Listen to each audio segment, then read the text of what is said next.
We're ready for the start. They're off.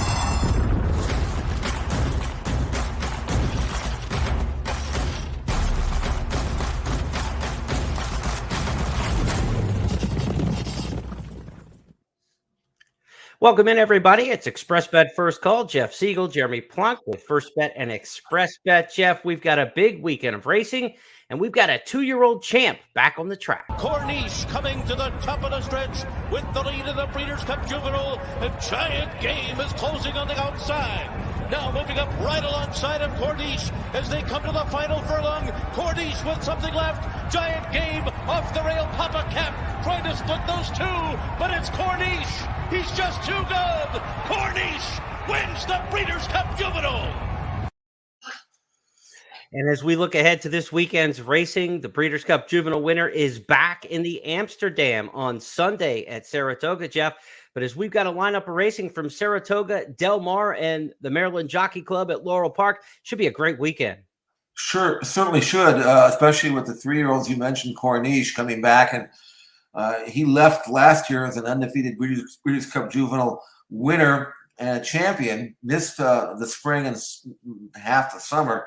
I don't know where he's at, and I don't know how good he really is. If you look back and try to, interpret his form and look back at who he was beating and how he was doing it. So I'm really interested in seeing Corniche. And then the big race of the week, obviously, is the Jim Dandy, because the 3-year-old division is so wide open still. And we're going to find out. This is kind of like a replay of the Preakness, but man, that's going to be a really great race as we head on into the late summer and trying to figure out who the best 3-year-old in the country is. We should have led with the Preakness. And we get the big rematch there instead of Corniche. But look, it's always great to have a champion back, especially a 2-year-old, because they always emit so much promise to the future. And with Corniche, we were denied that this spring and into the early part of the summer. Now we get to see what he's got, and exciting times. And Saratoga is where you launch many a career. We'll see if he can launch the second act of his career on Sunday in the Amsterdam. But our racing action here on the First Call podcast includes 8 stakes races around the country. As we talked about, Saratoga Del Mar are going to take the lion's share of it, but it's a big weekend at the Maryland Jockey Club. Laurel Park on Saturday. Jeff's got the Summer Sizzlers in July. Third weekend of racing with multiple stakes races during the month of July. 5 stakes races coming up on the Saturday card. The Deputed Testimony and Open Company. The Ben's Cat, which is our Express Bet race of the week. Be sure to get the Express Bet newsletter in your email inbox every week. You'll get my analysis of the Ben's Cat. And the Start in Askra, which is going to be our first handicapping chore of 8 this weekend. The Start in Askra, the race you wanted to spotlight, Jeff. And tell us why you're looking at this race on the card at Laurel Park. It goes as race number 7 on Saturday. I'm really curious to see how Super Love performs in stakes competition. He's a 3-year-old colt by Super Saver. He's a Maryland bred, obviously eligible to start in Askra, and he's won all 3 of his races. The first 2 he won in workmanlike fashion. He won Mocha's Maiden, came back and won a first level allowance, which was fine. Didn't run particularly fast. Buyers in the low 70s. And then in his most recent start, he just absolutely freaked, earned a 91 buyer number, won by almost 9, leaving his previous form far behind. And now I'm looking at Super Love and thinking, well, maybe he's going to be a pretty good 3-year-old sprinter and maybe a mainstay on that circuit, maybe a dominant mainstay. But he's got to go through some nice seasoned horses in the Start in Askra. And I'm really interested to see how Super Love performs at Laurel on Saturday. Dave Rodman with a call of his allowance win back on June 19th. Let's listen in. Super Love's pouring on the speed. Super Love heads it by 2 lengths now. Super Love tries to break away toward the quarter pole. About a 3-length lead on Golden Eyes and second. Gemologist on the outside in third. Synergy Star is fourth. Free Square fifth. Zen Pie sixth. And Super Love turns into the stretch. A 5-length lead. Super Love is running away from them. Super Love under a steady drive. A furlong left to go. Now 6 in front. Super Love and a super-looking win. This colt is 3 for 3. The Super Saver colt, Super Love. Super Love flashing home on Father's Day with a 7-length score. Golden Eyes the second. What a dominant performance there. And maybe you can hone in on Super Love when you're looking at the multi-race wagers on Saturday at Laurel Park. The Hitting splits in July, $100,000 given away by First Bet and Express Bet during the month of July. That all sadly comes to an end on Sunday at the end of the month, but not before we give away more than $30,000 this weekend in hitting splits beginning Friday at Del Mar with $5,000 in the late pick 4. The Maryland Jockey Club, their big card, the late pick 5 on Saturday has a $2,000 hit and split. We've got a $10,000, and I say $10,000 with emphasis, hit and split in the late pick 4 Saturday at Saratoga. This means if you hit the late pick 4 at Saratoga on Saturday, you'll split your share of not only the pari-mutuel winnings, but your share of $10,000 with just other players on the Express Bet and First Bet platforms who also win the pick 4. This could be a massive return in bumping up your payout in the late pick 4. But those $2,000 hit and splits, nothing to sneeze at either. Laurel Park's late pick 5 on Saturday. And also the Adios card at the Meadows. Harness Racing fans, we've got one of those $2,000 late pick 4 hit and splits for the Adios program at the Meadowlands. Of course, a variety of those on Saratoga, Del Mar, and Laurel on Sunday as well. $5,000 at Saratoga, $5,000 at Del Mar, $2,000 at Laurel. The late pick 4s on Sunday, certainly races that you want to dial in on. Jeff, pick 4 hit and splits at Laurel Park there. I mean, can you single your play in there? Is this a horse that you want to lean on that hard? I think I'd have to, because the other races are open. The stakes competition at Laurel on Saturday is very contentious. Super Love, to me, is the kind of horse that, you know, he'll probably win if he runs back that last race. I don't think anybody in here can run that fast, but he better, because there's some solid season type horses in the race. And you either look, you got to single somewhere, and if you single him, and you decide, well, maybe he's vulnerable, who do you use? You got 3 or 4 that you may want to have to use, and you don't want your ticket to, you know, mushroom like that. So be right or be out, but I'm going with Super Love. I'm going to assume that as a lightly raced 3-year-old who's getting better with every race, and he's had sufficient time in between races, I think you're going to see Super Love come back and pretty much run the same type of race, which is good enough to win. For a little more help at Laurel, again, I've got the Express Bet Race of the Week. It's posted at news.first.com and on the blog section at expressbet.com, and also in your email inbox with that Express Bet newsletter. Little hint, I'm going in the Ben's Cat Stakes heavily towards Jackson Traveler. He's on the turf, but I think he's the fastest horse in there. And I think Jackson Traveler, one you can look at in those hit and split playing at Laurel Park.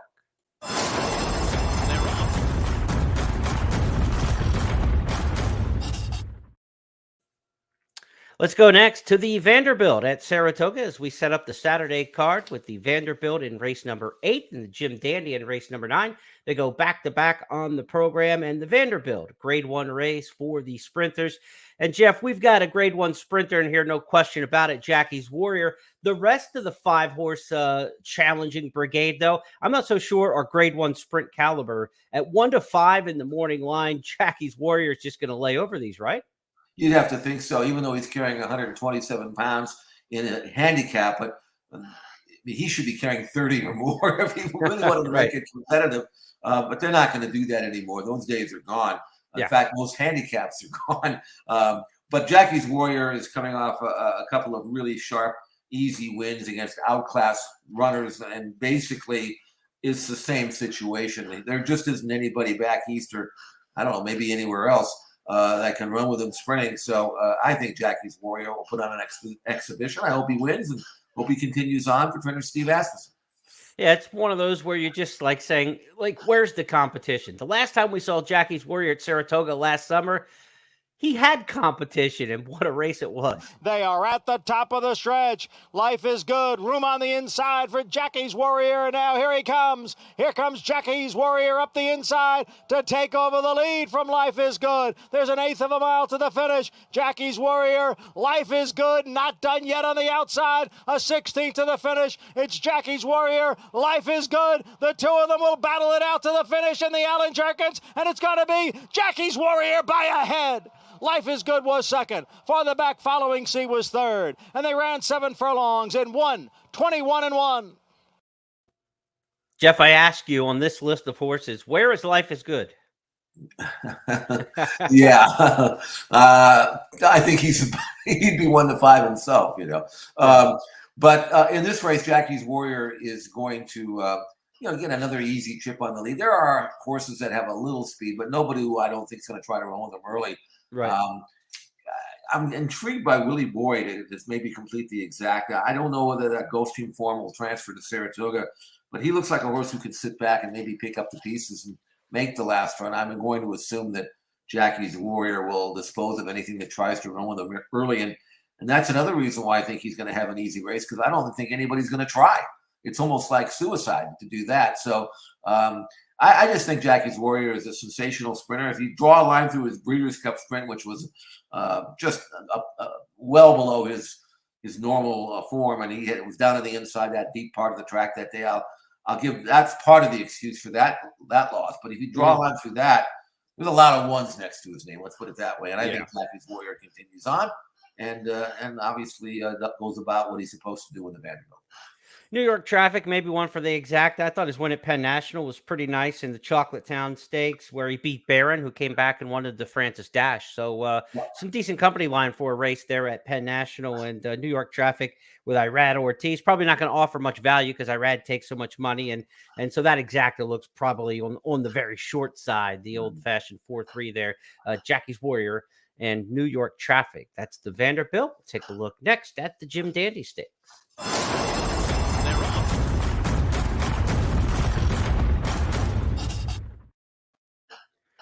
Jim Dandy at Saratoga goes as race number 9 on Saturday, grade 2, $600,000. This is the local prep race for the Travers, and there's not many times you say a $600,000 race at Saratoga is a prep for anything. But Jeff, with a field of 5 in here, looking ahead to the $1 million plus Travers Stakes, you have to think some horses are aimed for this weekend, and some horses are aimed for next month in terms of where they want to peak. Just the field of 5, not a lot of fluff in here, though. I mean, obviously, we want to see bigger field sizes, and the Saratoga races this summer have been a dearth in terms of entries for the stakes races. The overnight races are drawing well, but the stakes races are awfully short fields. We've got another short field, but there are 3 bullets to fire in here with Epicenter and Early Voting renewing their Preakness acquaintances, and then Zandon, who was the morning line favorite for the Kentucky Derby. So an excellent field here. And of course, the last time we saw some of these horses in action, it was a good one in Baltimore. Epicenter cut the corner in 5th, and they're into the stretch. And it's Early Voting who comes into the final furlong with a 3-length lead. Secret Oath is second. Epicenter is on the rail. Behind that Creative Minister. Then it's Armagnac. It is Early Voting reaching for the wire. Epicenter closing on the inside. Early Voting, Epicenter. Early Voting comes inside and wins it. He wins the Preakness by a length and a half. Epicenter was second. Now, Jeff, I know we both liked Early Voting in the Preakness. We were both on him pretty early and bullish on him that day. Is he the horse to beat coming back here in the Jim Dandy, or are we going to look somewhere else? Well, you have to remember Epicenter was one of the reasons why we liked Early Voting, because he was a fresh horse. Yeah. Epicenter was coming off a very hard race just 2 weeks previous in the Derby, where he really laid his body down. He ran second. He certainly ran well. Got caught and nailed in the final 50. By a horse I'm sure they didn't even see with strength. But yeah. I'm going to lean here, Jeremy, towards Epicenter. Look, I mean, you can make a case for Zandon as well, but this work here on Epicenter tells me that Asmussen is really pointing for this race. He wants to get Epicenter back in the winner's circle after 2 runner-up efforts. This work was a couple of weeks ago, and he looked fantastic, and he was asked to do it. And I think, to me, tells me that Asmussen wants this horse to get back in the winner's circle. It's okay to lose a race. You don't want to lose 2. You don't want to lose 3. And I think Epicenter is spot on. Now, the way Chad Brown's trained Early Voting, he hasn't quite been that aggressive with him, is what I'm trying to say. So I think in this race, where Early Voting, who didn't make the lead in the Preakness when we thought he would, and now Chad knows he doesn't need the lead to win. He could take it if nobody goes. I wonder how aggressive Asmussen and Joel Rosario will be with Epicenter. Do you think maybe he might be sent out of there and try to establish the running and maybe have Early Voting kind of chase him? I don't know, but I do think that I think Asmussen's thinking that Epicenter has to win a race now. There's still championship aspirations for him. You don't want to go 0 for 3 here, even though his form before that was outstanding. I think it's a more important race for Epicenter than it is for early voting. And Yeah. Zandon, what has he done wrong? I mean, I liked him in the Derby a lot. He got beat in the Derby, but he's fresh now. He appears to be training very well for Chad, and I wouldn't put it past him, especially if early voting and Epicenter hook up somewhere. So an incredibly intriguing race, and a more important race than most Judah Dandies are, because at this stage, every win on your resume could make a difference. Yeah, we talked about Cyberknife last week winning the Haskell. I think he became the first 2-time Grade 1 winner in the division. And, this is not a Grade 1 race. It's not going to add to anybody's allure in that respect. But Epicenter's yet to win a Grade 1. He's going to try to add another Grade 2 to his resume. I like the fact that he's in the 2-hole and he's inside here. A lot of times people say, I want the speed on the outside to press. At 1 1/8 at Saratoga with a short run into the first turn over this 9-furlong oval, give me inside speed all day. And I think Joel Rosario will try to take advantage of that. I'm with you. I think he might go to the front here. Early voting's a front-running horse, but not a dead-set speed horse. He's not a runaway sprinter. So I actually think Epicenter, like you say, there's more for them on the line, I think, in this race. They need to kind of wrestle the division back. And look, Jack Christopher fell on his face last week at the Haskell. So where is Chad Brown with his 2 3-year-olds now? It's like, did he think Jack Christopher was his superstar of the 3? And now that bubble has burst a little bit because of the distance. Now he's kind of like working backwards with these horses, but he's only had a couple days to like recalibrate. How cranked up are they? If he thought maybe Jack Christopher was his Travers horse coming out of the Haskell, it's a whole different barn of needs and necessities now. And it's interesting when you got 3 this good. He's got 3 really, really, really good 3-year-olds. But which ones are cranked at the right time? Zandon's probably more talented than early voting. I think early voting was a situational winner of the Preakness and a very good horse. But I think Zandon has more talent. And with Epicenter going up, challenging early voting, I like an Epicenter Zandon exact in here. I think that's the way it's going to run. Okay, I see your point. Okay. That was too easy to convince you on that one. No, I was with you all from the start, really. I ended up with Epicenter. And by the way, you go back to the Preakness, Epicenter did not run badly in that race at all. I know he got beat, but he stayed on, beaten just over a length, whereas early voting got a great trip. I mean, Epicenter was 8th early on. No one expected him to be that far back and have that much to make up, and he still managed to make it close. So I think it's time for Epicenter to get back in the winner's circle.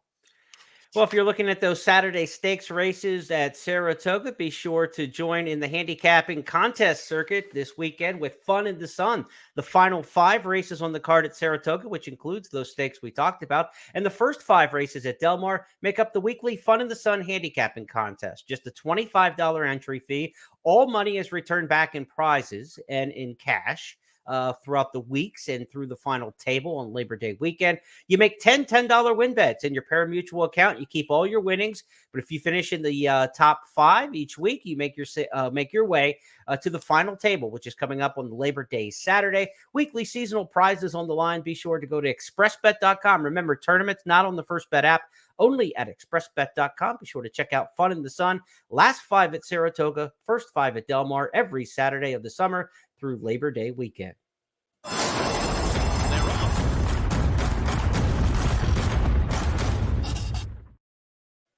To the Bing Crosby we go next at Del Mar. It's the featured sprint race on a card that also includes the San Diego handicap. But the Bing Crosby, $400,000 Grade 1.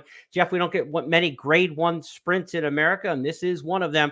And a big field lining up for the Bing Crosby. We don't get many 10-horse fields in Grade 1 races either, especially on the dirt. So this is a treat, and there's not a standout in the division right now. No, unlike the sprint at Saratoga, where we've got a 1-to-5 shot, this is a race where if you like somebody, you're going to have a chance to cash a ticket at a decent price. Morning line favorite is number 2, Shaz, at 7-2. And here's a horse that has never won a stakes. In fact, he's only had 4 starts, and his numbers are such where he's no better than half the field. And I just wonder how good Shaz is. I would not take him at a short price. Mm-hmm. You've got some tough, genuine, durable horses in here. I think at 8-1, for example, the Churchill shipper Bad Boss has got a really good look. I think you have to use him somewhere on your ticket. I know Drain the Clock on his best day is very dangerous, although his form looks like it's gone south just a little bit. And then you've got American Theorem, a 5-year-old son of American Pharaoh, who broke his maiden first amount sprinting, and then all of a sudden they decided because he ran second, the American Pharaoh, a distant second behind 8 rings, that he was all of a sudden a route horse, which he's not. Well, look, Jeff, Derby fever. You're only 3 once, right? You got to try him on the trail, don't you? Right. And now, finally, they figured out, something. It's a sprinter, and he's a pretty good sprinter, and he's done well. This summer, he's really blossomed not only in the morning but in the afternoon as well. Let's take a look at his win in the Triple Bend, where he's going to rematch with 2 others in here. The top 3 from the Triple Bend coming back in Saturday's Bing Crosby. Here's American Theorem putting in a powerful bid on the outside as they turn for home. And American Theorem is up to put his head in front. Principe Carlo matching strides in the center of the track. Get her number exalted. A 16th to go. American Theorem and Principe Carlo are nose to nose. American Theorem, Principe Carlo will not surrender. Here is the line. American Theorem and Principe Carlo in a heart-stopping conclusion. Now, Jeff, anytime you come out of a hard race, especially a hard sprint race, you want to know how the horse bounced out of the race, right? I mean, did that race knock out American Theorem? Now, it was May 29th, so they've given the horse some time to come back. Tell us what you see in these works and in the training you've seen at XBTV. Well, there you see him on the outside. This work was last week. And here's a horse that obviously they don't want him to work fast. You can see him way on the outside under a stranglehold. He was taken wide because he might get too aggressive if he hooked in with the horse on the inside, which was not planned, by the way. And you can see him just under wraps. And then I'm sure the jock was told, don't let him gallop out. I want to say something for the last week. So he's being pulled up to a walk here. And then, jock doesn't do exercise rider don't want to get yelled at. So he's going to pull him up like to a dead stop. Yeah. But this tells me that was a week ago. And I love to see that because you never want to leave your race on the track too close to a race. Mm-hmm. And George Papadopoulos, obviously was fearful of that. So he gave him a 5/8 work in 101-1. It could have been in 58 if they let him run. He'd worked in 59 the week before, which was his real tightener. So I love the work pattern here. I like the outside draw for him because he's not that quick, but he can settle and make a run and make his move as he did in the Triple Bend, same thing. And when you're outside there in a race that doesn't have a lot of pace, you can kind of pick your spot. And I think that's what's going to happen. I mean, American Theorem was battling right off the pace in the Triple Bend. I would expect him to see him in the same kind of spot and then go on with it. This race backing up to 3/4, but that's fine. He might even be better at 6 furlongs anyway than 7. So I could see it 4-1 American Theorem. I would be shocked if he didn't run really, really well. Good enough to win, perhaps. But again, I'd also use number 3 Bag Boss on your ticket because he's a lightly raced horse by Speightstown, won his last 2 at Churchill, an overnight company, but he's done it the right way. Numbers are rising with every start, and he is 8-1 in the morning line for Brendan Walsh. So for me, those are the 2 that I'm falling on, trying to beat Chaz, who is the morning line favorite, and drain the clock, who may or may not be as good as he used to be. But it's a really good gambling race, a good, interesting race here, a grade 1, a win and you're in. This is a very critical race for West Coast-based sprinters.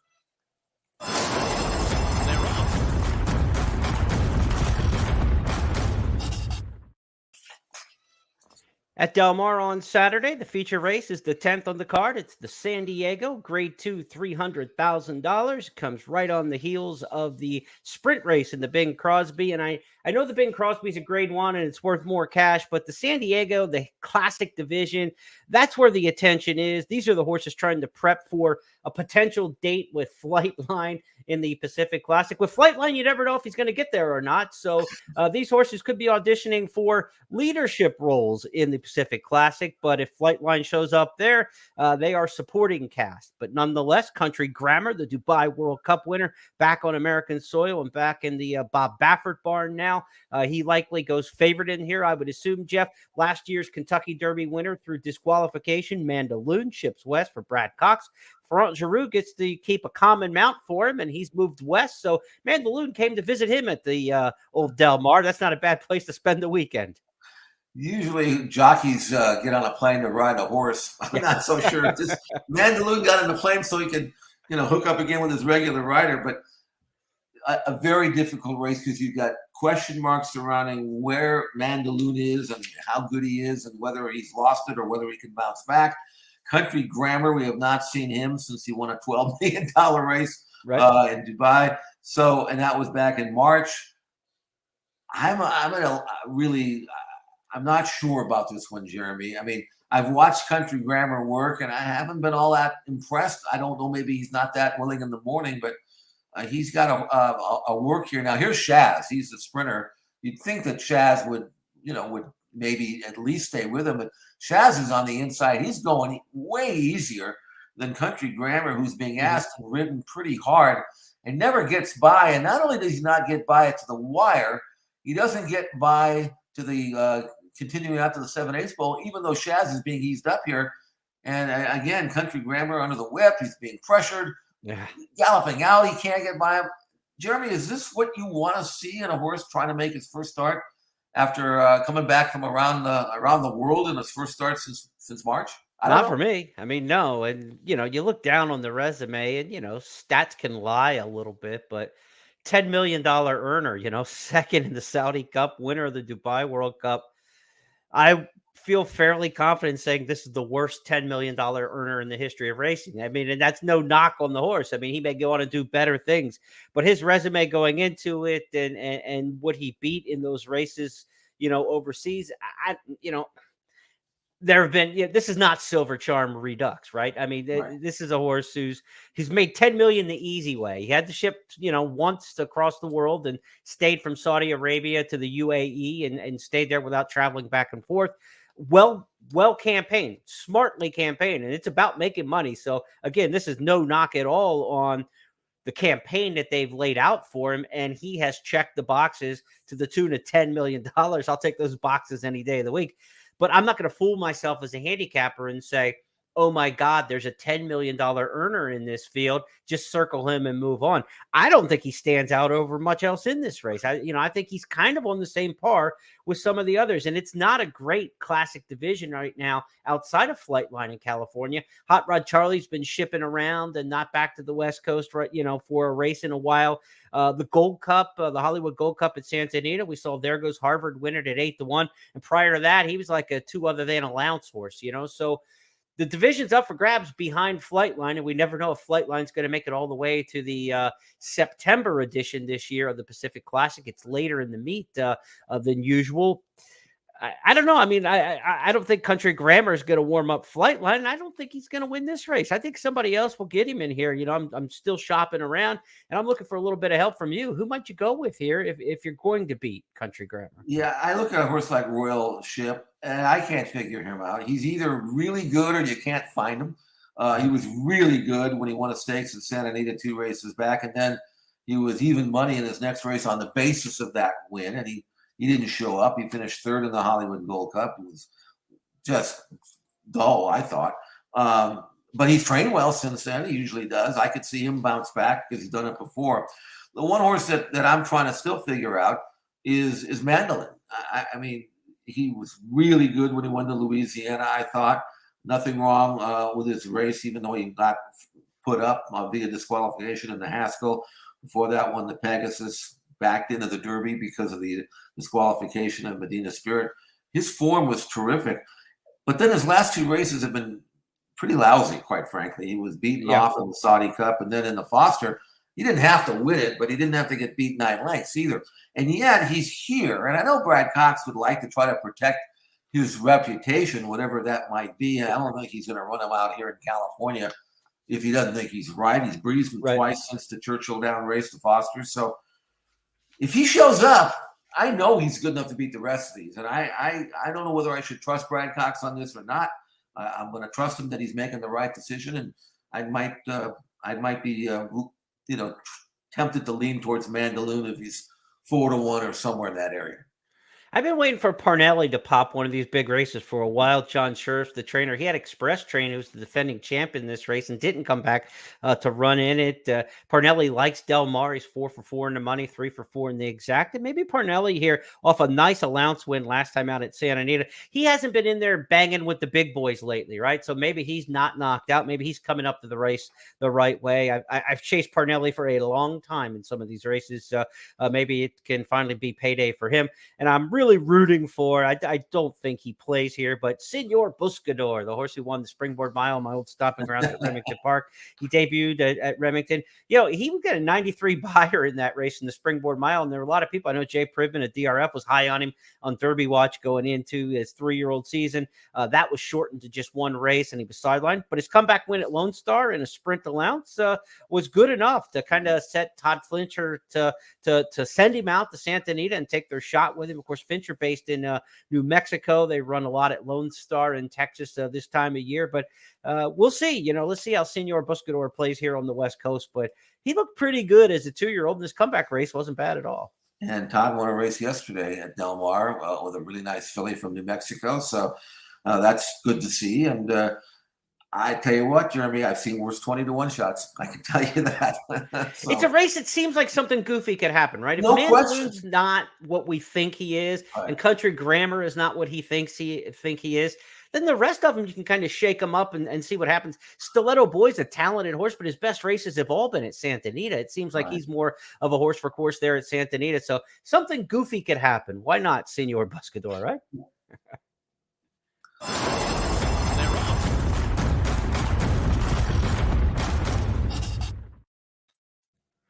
We switch to the Bowling Green now on Sunday at Saratoga. We've got 3 Sunday races to talk to you about here on this week's edition of the First Call podcast. Bowling Green, first of 2 stakes races back-to-back on the Spa program, races 8 and 9 on the card. And in this Bowling Green Stakes, a field of 6. This is kind of what we've seen a lot in these Saratoga graded stakes races. Grade 2, purse of $250,000. Jeff, this is a field where you've got some veterans, and I mean veterans. You got Arklow at age 8, Cross Border at age 8. I thought that Highland Chief was one in here who's just a 5-year-old and is kind of going the right way. Won the Man of War impressively, and his 4th and last time out in the Manhattan didn't look as bad as maybe you thought when a horse like Ed Hamo came back and won the United Nations. The 2nd place finisher came back to win the Grade 1 UN next time. So Highland Chief bounced a little bit last time, but I'm going to give him a shot on the return. Who did you like in the Bowling Green? Well, speaking of Highland Chief, if you look at this race, I mean, does he not have to fall into the lead? I mean, I know he did that when he won the Man of War. He went 3/4 and 17. But there really isn't a front runner. I guess you could say that maybe L'Imperador on his best day might want to go from the rail. And it's a kind of a weird pace scenario here. Yeah. But Arklow, he was really good last year, and then he kind of tailed off. He had a terrible trip in the Del Mar handicap. Really should have won that race, and they got beat a neck in the Turf Cup, and then he would stale in the Classic, and they put him away. Now he's back, and he's been gone for like 9 months. Right. I like the way he's been training, though, and I think he's the kind of horse that has run well fresh in the past, and maybe the time off, even at age 8, will be beneficial. This was a bullet work here. 48 breezing, fastest of 55. You can see how easily he's going. He's sharp. He's eager. He's feeling good. He looks like a horse that's ready to resume his career. Sometimes it's tough to get 8-year-olds to win off a layoff because you don't want to work them too hard, and you usually leave something to work with and race them into shape, and it might be the case here for Brad Cox. But Brad hits at 27% with layoff runners. Here's a horse who's got a history of running well fresh. I know he's good enough to win on his best day. So I went with Arklow on top, but Highland Chief to me, if he were to run back to either one of his last 2 races, again, both triple-digit buyer performances, he certainly has a very good look here. Cross Border, 6 for 8 lifetime on this turf course, including a win in last year's Bowling Green. He's the defending champ. Rock Emperor, we didn't mention that, Chad Brown trainee. Late runner, was runner-up in this race last year, but Rock Emperor comes from well off of it, and there doesn't seem to be a lot of pace in here. Never say never with a Chad Brown, Flavian Pratt charge, but the pace scenario certainly does not favor Rock Emperor. If he is to win this race, he will have done it the hard way. certainly without any pace help. But Arklow, the veteran, could be a big weekend for Brad Cox if you've got anything to say about it. You got Arklow here, and then on the West Coast, you got Mandaloun in the San Diego.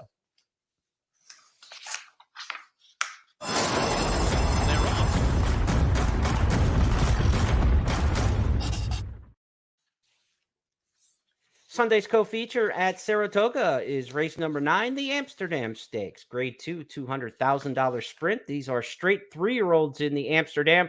It's the prep for the Alan Jerkins, the race that's the undercard sprint feature on the Travers Day program at Saratoga each year. The Alan Jerkins, also a 7-furlong race. This one at 6.5, so it's a true prep here to get him tuned up, Jeff. And this is a good field of 9. We've been a little bit tough on Saratoga with their stakes field, so we've got a salute here. Nice field size here and a good quality field that we've got looking at it. You know, Jack Christopher going last week in the Haskell certainly helped the prospects of the Amsterdam. Had Jack Christopher been in this race, certainly fewer would have shown up. But we do have last year's 2-year-old champion Corniche. We talked about him at the head of our First Call podcast this week. He's kind of the headline name horse in this race, but how do you see him matching up, Jeff? He's been away since November and back to the sprint game.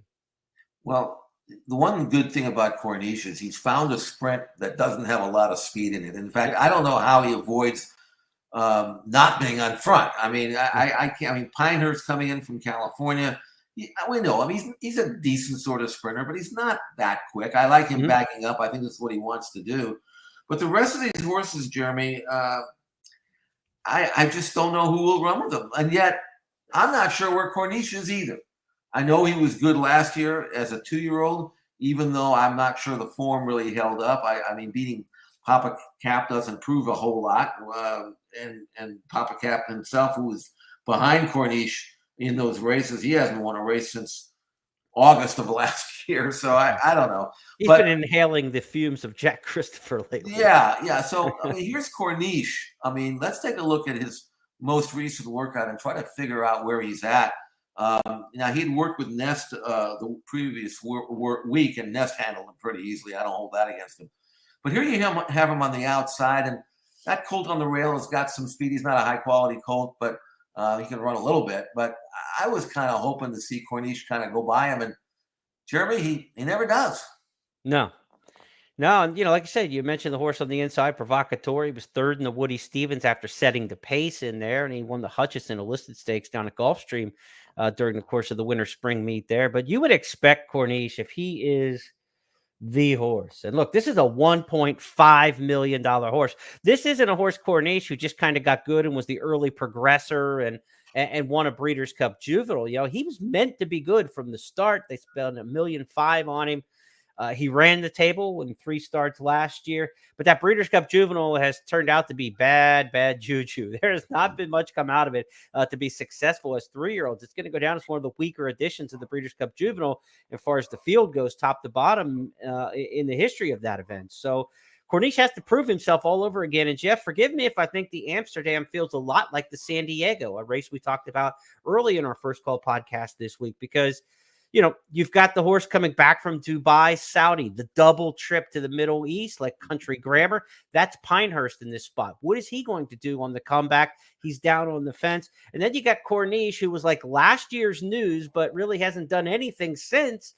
And that's Mandaloun, what we see in the San Diego. Right. So you've got 2 name players, 4 name players, 2 in each race, coming off of similar circumstances. And we said the San Diego seemed like it could be ripe for a big price if just those 2 dominoes fall. And it's kind of the same thing here. If Pinehurst doesn't run from the rail and Corniche doesn't develop from 2 to 3, that workout certainly did not indicate that he's screaming to break out here.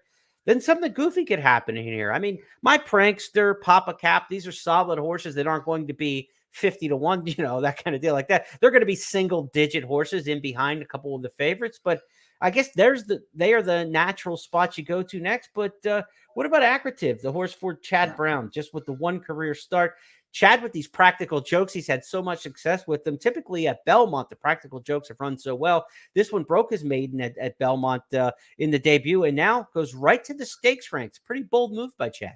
91 buyer number puts him right in there with a lot of these horses, and that was just his first start. And He has the style for 6.5 furlongs. He just won at Belmont at that trip. He can settle and make a run. Yeah. And he's a gelding, so it's not like they have to win a race like this to make him a stud or anything. Right. I mean, usually with geldings, I always say with geldings, you have one goal as a trainer and an owner, and that is to keep them running until age 9, because to keep them healthy, don't do too much too early. Keep them in the game, I mean, just bide your time, and the world's not going to end tomorrow, and you got a lot of racing. And yet, Chad must think enough of this horse to put him right into this race. And it might be a combination of I think he's good enough, or maybe I don't think the horses are that good. I've seen Corniche train. I'm not afraid of him. So you could run in the non-winners at 2 just as easily and build him up. But the fact that he's in this race, again, if you trust the trainer and his evaluation, he knows the horse a lot better than I do. And the horse was heavily backed first time out. It was no secret. He did it the right way. Why not? I mean, I don't know what price he's going to be, but I'm telling you, that's the one I'd be afraid of, because he's like the X factor. We don't know how good he is. The other ones, they are what they are. So, and again, we've got that $10,000 hit and split on the late pick 4 on Saturday. Sunday, there's still a $5,000 late pick 4 hit and split. So keep an eye on this race. The Amsterdam is one that could get a little volatile and that you want to use some bullets for. I think you want to save and spread a little bit in the Amsterdam if you're playing in those hit and split late pick 4s at Saratoga coming up on Saturday. Also part of that mix will be our final race to look at this week.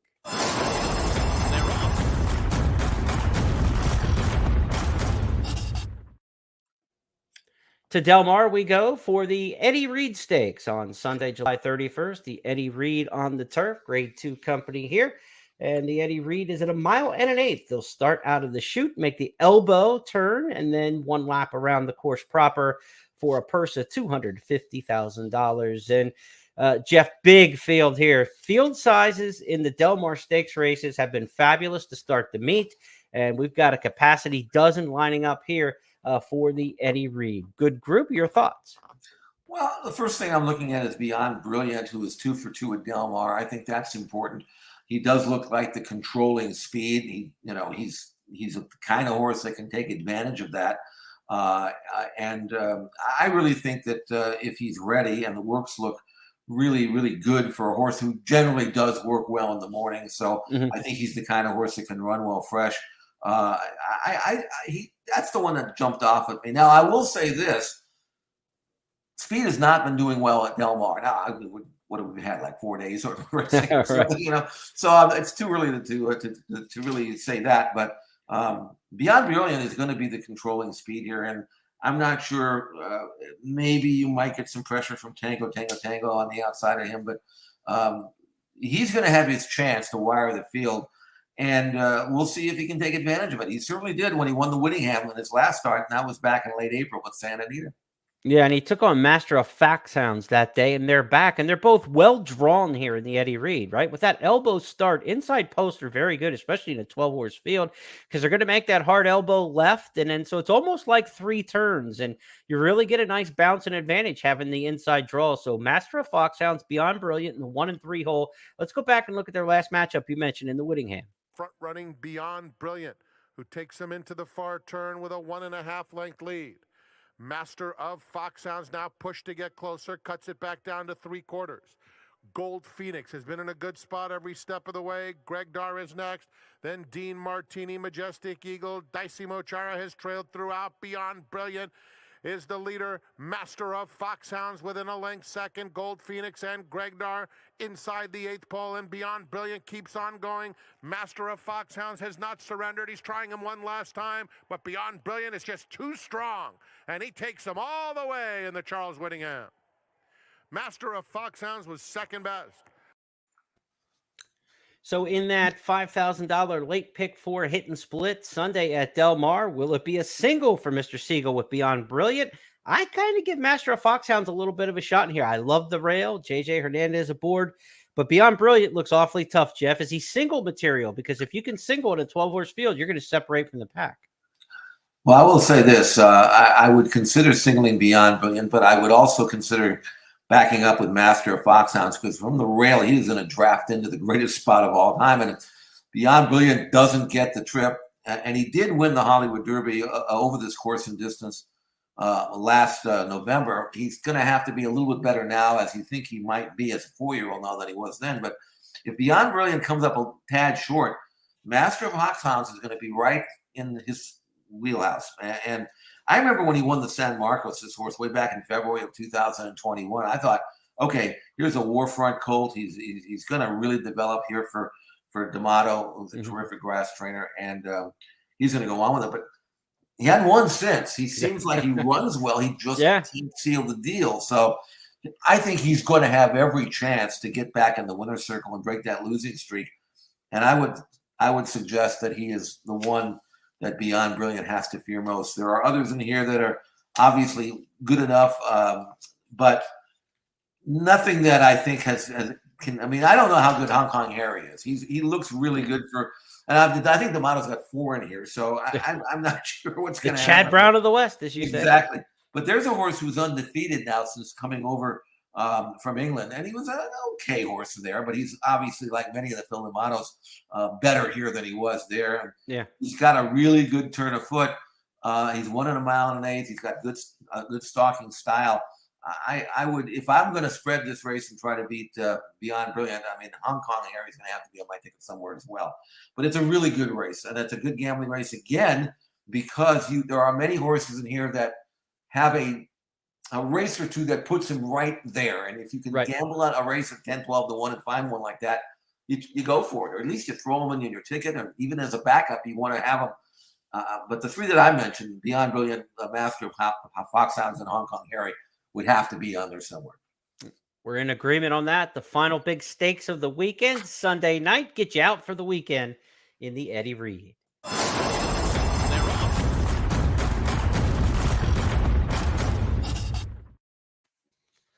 So that's going to put a wrap on this week's edition of the Express Bet and First Bet First Call podcast. We took you through 8 stakes races around the country, starting at the Maryland Jockey Club at Laurel Park with a start in Askra, where Jeff's on a hot shot up and coming class riser. To Saratoga, we looked at the Vanderbilt and the Jim Dandy, who might move towards the Travers Stakes. At Del Mar, it was the Sprinters and the Bing Crosby, and a head-scratching edition of the San Diego that could go several different directions. And a trio of races on Sunday at Saratoga. We looked at the Bowling Green for the Turfers, the Amsterdam for the 3-year-old Sprinters, and the return of last year's 2-year-old champ Corniche. And we wrapped it up at Del Mar with the Eddie Reed, a good addition there, with a 12-horse betting race to close the weekend. Jeff, should be fantastic racing on the track. We've got the big day in Maryland, but of course, Saratoga, Del Mar on everybody's mind. Fun in the sun. We want to encourage everybody to enter that handicapping contest on Saturday. Just $25 entry fee, so get involved in the fun in the sun and take advantage of those hit and splits. We're giving away more than $30,000 of our cash, and this is the last weekend for the big hit and split promotions that have been going on all the way through July. So we still got some time to do some work, my friend. Yeah, that hit and split promotion is the best we offer, I think. I mean, it gives you a chance to not only win some money, but get some money on top of what you've already earned, and that's always welcome. But we look at this card and these races, and by the way, I'll obviously be handicapping all of these races for Express Bet, both at Del Mar and at Saratoga for both Saturday and Sunday, as I do every racing day. I can tell you, though, that there's going to be an amazing maiden race out here at Del Mar. Bob Baffert's got a colt who's already worked 111 flat from the gate, a 2-year-old first-time starter. Bob didn't run any 2-year-olds in Santa Anita. I know John Sadler's got a bunch of them. There's some very high-priced, fast-working 2-year-olds. And I know Saratoga's got some monster 2-year-old maiden races as well. So it's great racing. Stars of tomorrow and the stars of today. What a weekend we've got coming up this week. Be sure to send it in with First Bet on the app and at ExpressBet mobile and at expressbet.com. Again, handicapping tournament players, you can only play at expressbet.com. Get involved with the fun in the sun. Also, some other handicapping tournaments. Check out the tourney page at expressbet.com for all of that. Jeff and I will be back to review what happened over the weekend each Tuesday on It's Official. But between now and then, good luck at the races. Saratoga, Del Mar, Maryland Jockey Club, Gulfstream Park, and much more going on this weekend. Enjoy it, everybody. We'll talk to you next week. We're ready for the start. They're off.